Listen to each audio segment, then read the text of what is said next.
જ બળવાન છે. નિમિત્તને જ જ્ઞાની અજ્ઞાની જાણે છે. કરોડો જીવો નિમિત્તને જ જાણે છે. ઉપાદાનનું તો કોઈ નામ પણ જાણતું નથી. અરે નિમિત્ત, તું આવા મિથ્યા અહંકારમાં એ પણ ભૂલે છે કે અનંતાનંદ સિદ્ધ ભગવંતો અને અસંખ્યાત જ્ઞાની, તેમના જ્ઞાનમાં અમે પણ જણાઈએ છીએ. અને આપણા પૂજ્ય ગુરુદેવ શ્રી કાંચી સ્વામી કહે છે ને કે કેસરના કોથળા ન હોય, સિંહના ટોળા ન હોય, અને સતને વળી સંખ્યાની શી જરૂર? જગતમાં ઘણા લોકો કહે છે કે નિમિત્ત વગર કોઈ કાર્ય થતું નથી. ઉપાદાનની તો કોઈ વાત જ નથી કરતું, તમારા જેવા ગણ્યા ગાંઠ્યા જીવો સિવાય. અરે નિમિત્ત, તું એમ કેમ કહે છે કે નિમિત્ત વગર કાર્ય થતું નથી? પણ તું એ કેમ ભૂલી જાય છે કે કાર્ય થાય છે તો ઉપાદાનમાં જ ને? અને રહી વાત જગતના જાણવાની કે ન જાણવાની, તો મારું તો માનવું એમ છે કે અનંત અજ્ઞાનીઓ દ્વારા આપવામાં આવેલ પ્રમાણપત્ર કરતા તો એક ત્રિકાળ જ્ઞાની ભગવંત દ્વારા આપવામાં આવેલ પ્રમાણપત્રની જ કિંમત છે. તમારી અજ્ઞાનીઓની તો યુનિવર્સિટી જ માન્યતા પ્રાપ્ત નથી. જેની યુનિવર્સિટી જ માન્યતા પ્રાપ્ત ન હોય તેના પ્રમાણપત્રની શું કિંમત? જીનેશ્વર દેવ, નિર્ગ્રંથ ગુરુ તથા વિતરાગી સર્વજ્ઞ પરમાત્મા દ્વારા કહેવાયેલા જેના નામ ઉત્કૃષ્ટ છે, તો નિમિત્ત વડે જ બધા જીવો ભોગવારને પામે છે ને? વાહ, અમે ખૂબ ખુશ થયા કે તમે એટલું તો સ્વીકાર્યું કે વિતરાગી દેવ, ગુરુ અને શાસ્ત્રી આ જગતમાં શ્રેષ્ઠ છે. પરંતુ બેન, આવા નિમિત્તો પણ આ જીવને અનંતવાર મળ્યા, પણ ઉપાદાન પોતે જાગ્યું નહીં અને પલટીને સવળું થયું નહીં. તેથી જ તો આ જીવ સંસારમાં રખડે છે. અને હા, જેમ આપ કહો છો એમ જો નિમિત્તથી જ કાર્ય થતું હોય તો પછી આપણા ભગવંતો આપણને સંસારમાં રખડતા છોડીને કેમ ચાલ્યા જાય, જ્યારે તેઓ તો કરુણા સિંધુ છે? અને હા, તમારા ઉપર નિમિત્તપણાનો આરોપ પણ ત્યારે જ આવે કે જ્યારે ઉપાદાનમાં પોતાની યોગ્યતાથી કંઈ કાર્ય થયું હોય. સમજ્યા તમે? હા હા, નિમિત્ત જ બળવાન અને મુખ્ય કારણ છે. ક્ષાયિક સમ્યક દર્શન જીવને કેવળી અને શ્રુત કેવળીના પાદમૂલમાં જ થાય છે. હા, બિલકુલ સાચી વાત છે. ક્ષાયિક સમ્યક દર્શન જીવને કેવળી અને શ્રુત કેવળીના સાનિધ્યમાં થાય છે. પરંતુ ઘણા જીવો અનંતવાર કેવળી ભગવાનના સાનિધ્યમાં જઈ આવ્યા તો ત્યારે તેમને સમ્યક દર્શન કેમ ન થયું? અને વળી વર્તમાનમાં પણ એવા જીવો છે કે જે સમ્યક દર્શનને પ્રાપ્ત કરે છે, તો ભૂતકાળમાં તેઓ પણ કેવળી અને શુદ્ધ કેવળીના સાનિધ્યમાં હતા, તો તે સમયે તેમને કેમ સમ્યક દર્શન ન થયું? કારણ એક જ છે કે સમ્યક દર્શન તે જીવના સવડા પુરુષાર્થ ઉપાદાનથી થાય છે, નહીં કે નિમિત્તથી. ઠીક છે, હવે મારી બીજી વાત સાંભળો. જે જીવ તીવ્ર હિંસા વગેરે પાપ કરે છે તે નરકમાં જાય છે, અને જે જીવ તીવ્ર હિંસા વગેરે પાપ નથી કરતું તે નરકમાં નથી જતું. એ સિમ્પલ વાત છે. જો નિમિત્તનું જોર ના હોય તો તમારા શાસ્ત્રોમાં આવી વાત કેમ કરવામાં આવી રહી છે? નિમિત્તના કારણે નરકમાં જતા નથી. જીવના પોતાના પરિણામ હિંસામય હોય છે તે જ નરકમાં જાય છે.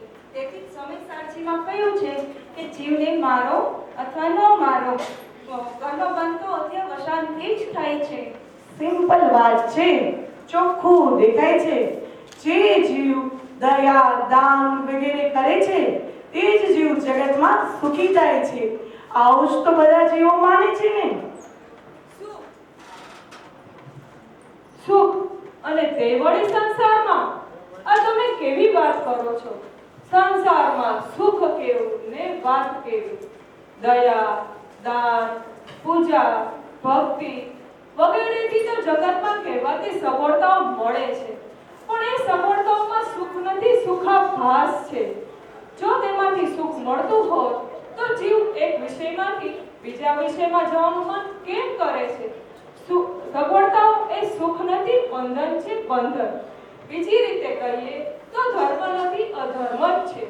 માટે તો યોગસારમાં શ્રી યોગેન્દ્ર મુનિરાજ કહે છે ને પાપ હતો જાણે જગ સૌ કોઈ, પુણ્ય તત્વ પણ પાપ છે કહે અનુભવી બુદ્ધ કોઈ. હા ઠીક છે, માન્યું. તો પછી તમે મને આનો જવાબ આપો કે જીવ મનુષ્ય દેહ વિના મોક્ષ પામતો નથી. એ વાત તો સાચી ને? અરે આ દેહનું પિંજરું તો મોક્ષમાં જતા રોકવા વાળું છે. આનાથી શું મોક્ષ થાય? જીવની પોતાની શક્તિથી મોક્ષ થાય છે. મનુષ્ય દેહ છોડે છે ત્યારે તો મોક્ષ થાય છે, નહીં પણ મનુષ્ય દેહ લઈને. તો હવે મને એક વાતનો જવાબ આપો. જો ઉપાદાન તો બધાની પાસે છે ને, તો કેમ બધા જીવો મોક્ષે જતા નથી? તેમને નિમિત્ત નથી મળતું માટે જ એવું થાય છે ને? બિલકુલ એવું નથી. અનાદિથી જીવ પોતે પોતાથી જ ઉપાદાન ઉલટું કરી રહ્યો છે, માટે જ તે મોક્ષે જઈ નથી રહ્યો. જો તે સુલટું કરશે તો સાચા જ્ઞાન અને ચારિત્ર થશે અને પોતાને પોતાથી જ મોક્ષની પ્રાપ્તિ થશે. માટે કહેવાયું છે ને, अपने में अपना परमात्म अपने ही से पाना है, अपने को पाने अपने से दूर कहीं नहीं जाना है, दूर कहीं नहीं जाना है. ઠીક છે, અનાદિથી જીવનો ઉપયોગ સ્વયંથી જ ઉલટો થઈ રહ્યો છે, નિમિત્ત વગર જ. તમારી આ વાત મને વ્યાજબી લાગતી નથી.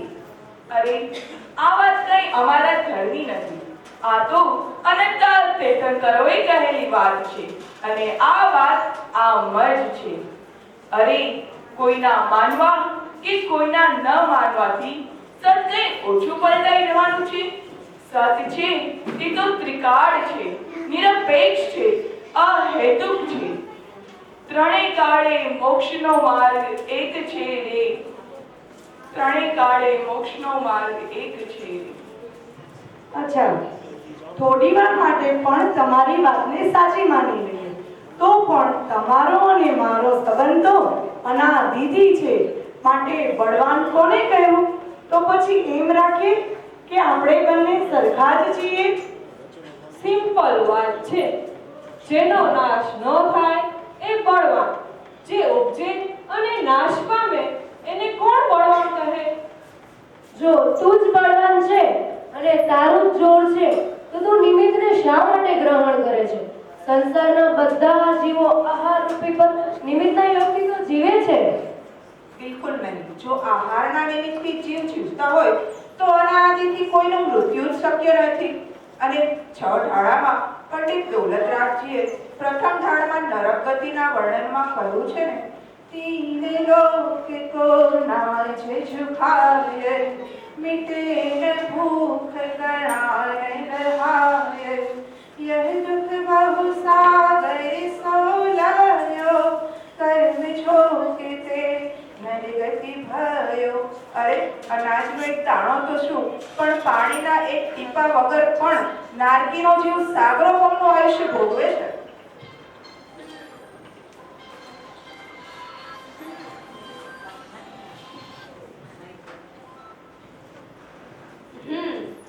તો હવે મને એક વાતનો જવાબ આપો.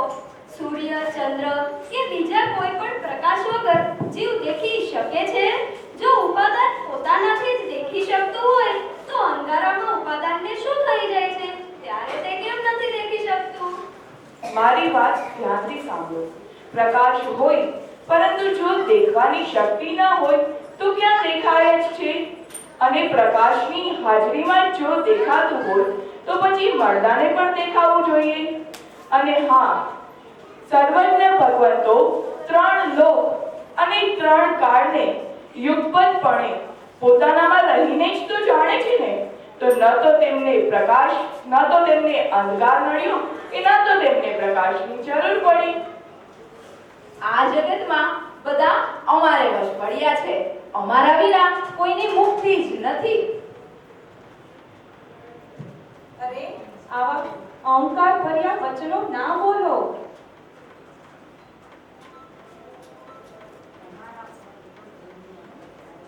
તમારા ઉપરથી જીવની જ્યારે દ્રષ્ટિ હાથે હટે છે ત્યારે તો જીવનું મોક્ષ થાય છે.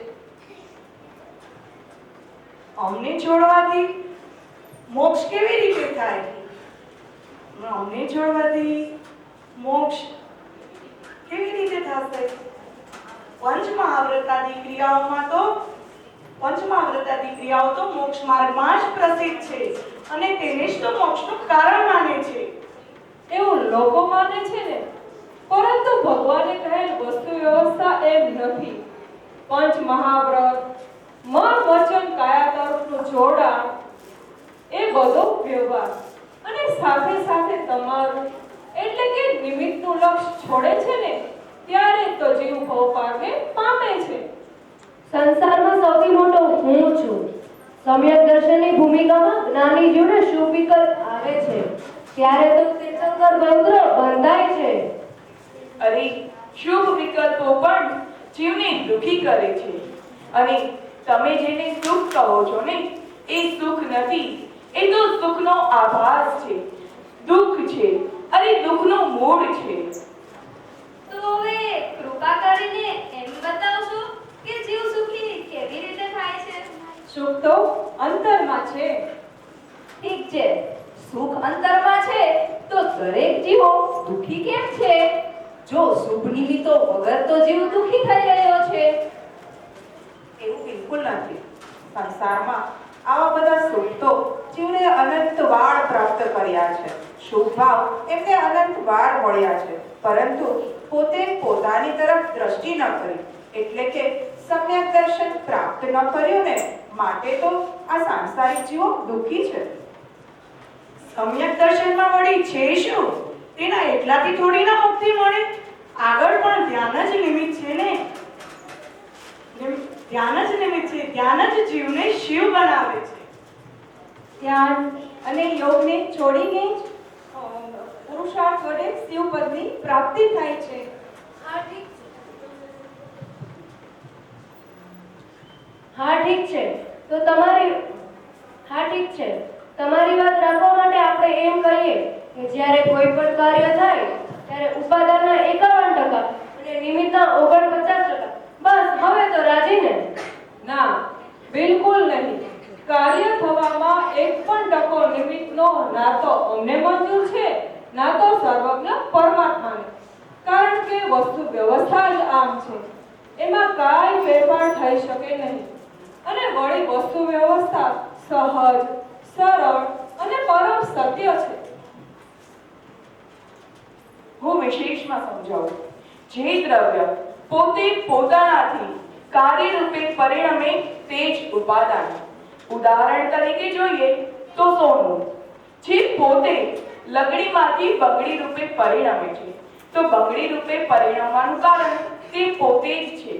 અને ત્યારે ત્યાં હાજર રહેલા બધા જ દ્રવ્યો, જેમ કે સોની, સાધનો આદિ, કે જે પોતે કાર્યરૂપે પરિણમતા નથી, પરંતુ જેના ઉપર અનુકૂળ હોવાનો આરોપ આવે છે, તેની તે દ્રવ્યને તેની તે સમયની પર્યાયને નિમિત્ત કહેવાય છે. અને જો જેમ આપ કહો છો એમ જો નિમિત્તથી કાર્ય થતું હોય તો પછી સોનું, જેમ કે આપણે જોયું, સોની, સાધનો આદિ કાર્ય થયા પહેલા પણ ત્યાં જ હાજર હતા, તો પછી કાર્ય કેમ ન થયું? અને જો નિમિત્તથી જ કાર્ય થતું હોય તો પછી કાર્ય થવાનું હંમેશા ચાલુ જ રહેવું જોઈએ. પણ એમ બનતું નથી, કારણ કે કાર્ય ઉપાદાનથી થાય છે, નિમિત્તથી નહીં. મારી એક વાતનો જવાબ આપો. શું તમારી બધી જ રોટલી એક સરખી અને ગોળ થાય છે? શિક્ષકો બધાને ભણાવે, એક સરખું જ ભણાવે, તો શું બધા છોકરાઓને એક સરખા જ માર્ક્સ આવે છે?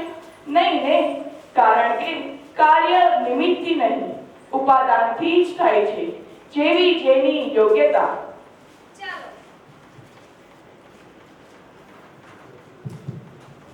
ચાલો હવે તમારી વાત માની લઈએ કે ગુરુજીના ભણાવવાથી જ્ઞાન પ્રાપ્ત થતું નથી. તો હવે મને એક પ્રશ્ન થાય છે, તો પછી તમે બધા વારે વારે દોડીને સોનગઢ કેમ જાઓ છો? બરાબર છે.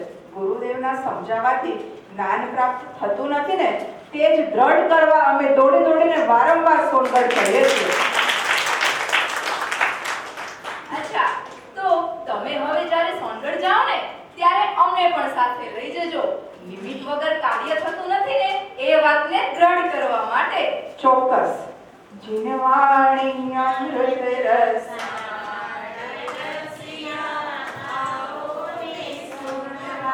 જીને વાણી અમૃત રસાળ રસિયા આવો ને સુણવા જીને વાણી અમૃત રસાળ રસિયા આવો ને સુણવા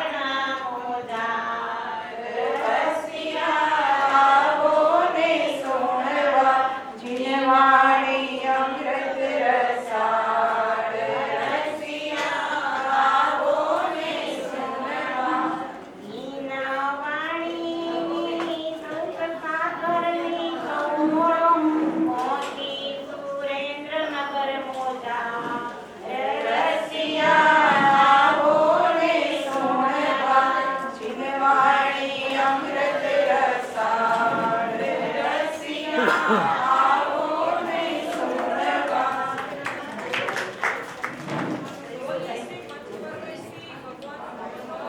જય હો માતનો જય હો.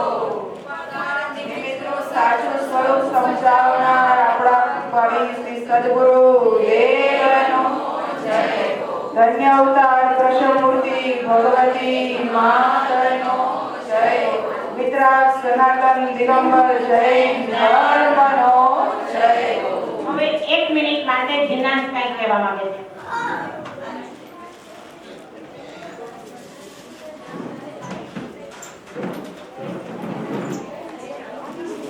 જય જિનેન્દ્ર, મારું નામ છે જીનાંશ.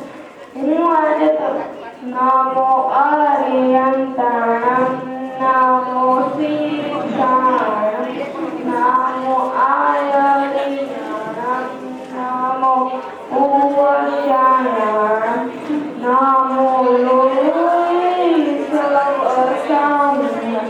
ચત્તારી મંગલમ હરિયંતા મંગલમ સીતા મંગલમ સાયુ મંગલમ કેલિકાંતો તમો મંગલમ ચત્તારી લગડમ હરિયંતા લગડમ સીતા લગડમ સાયુ લગડમ કેલિકાંતો તમો લગડમ. ક્ષરને બોલું છું. જીવ, ઉદ્ગલ, ધર્મ, અધર્મ, આકાશ, કાળ. હવે હું તત્વ બોલીશ. જીવ, અજીવ, આશ્રમ, સંવર, નિદ્રા, બંધ, મોક્ષ. Thank you.